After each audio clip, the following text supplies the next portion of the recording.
আজকের সমাজটা আসলে কার ভাই? মানুষের না টাকার? আজ যদি কারো হাতে টাকা থাকে সবাই তার পিছে পিছে হাঁটে। যার হৃদয়ে ভালোবাসা মানবতা আছে তার কথা কেউ শোনে না। মানুষ আজ সম্পর্কের চেয়ে প্রফিট দেখে। বন্ধু, আত্মীয়, ভাই, সব সম্পর্কের দাম এখন সুযোগের উপর নির্ভর করে। যেদিন সুযোগ শেষ সেদিন সম্পর্কও শেষ। একটা সময় ছিল মানুষ মরলে পুরো মহল্লা কাঁদতো। এখন স্ট্যাটাস দেওয়া হয়, ইন্না লিল্লাহি ওয়া ইন্না ইলাইহি রাজিউন। কিছুক্ষণ পরই মানুষ ভুলে যায়। ভাই, একবার চোখ বন্ধ করে ভাবো, তোমার মৃত্যুর পর কি হবে? তুমি পড়ে থাকবে নিথর।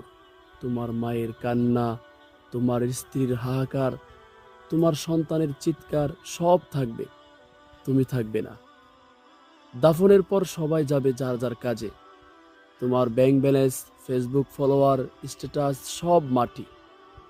তাহলে এখন এত দম্ভ কিসের? কাউকে ছোট করে দেখার অহংকার কোথা থেকে আসে? আমরা এমন এক সমাজে বাস করছি যেখানে মানুষ মরে গেলে ওর গুণাগুণ বেশি মনে পড়ে, জীবিত থাকলে কেউ পাশে থাকে না। এটা কি সেই সমাজ যেখানে আমরা মানুষ ছিলাম, নাকি এখন মানুষ মুখোশ পরে বেঁচে আছে? তাই বলছি ভাই, এই সমাজের বাহবা নয়, আল্লাহর সন্তুষ্টি চাও। এই সমাজ তোমার মৃতদেহ কাঁদে নিবে ঠিকই, কিন্তু কবরে একা তুমিই থাকবে। জীবনে কিছু চাওয়া পাওয়া থাকতে পারে, কিন্তু মৃত্যুর প্রস্তুতি থাকা জরুরি। কারণ এই সমাজ আমাদের শেষ ঠিকানায় সঙ্গী হবে না, সঙ্গী হবে শুধু আমল।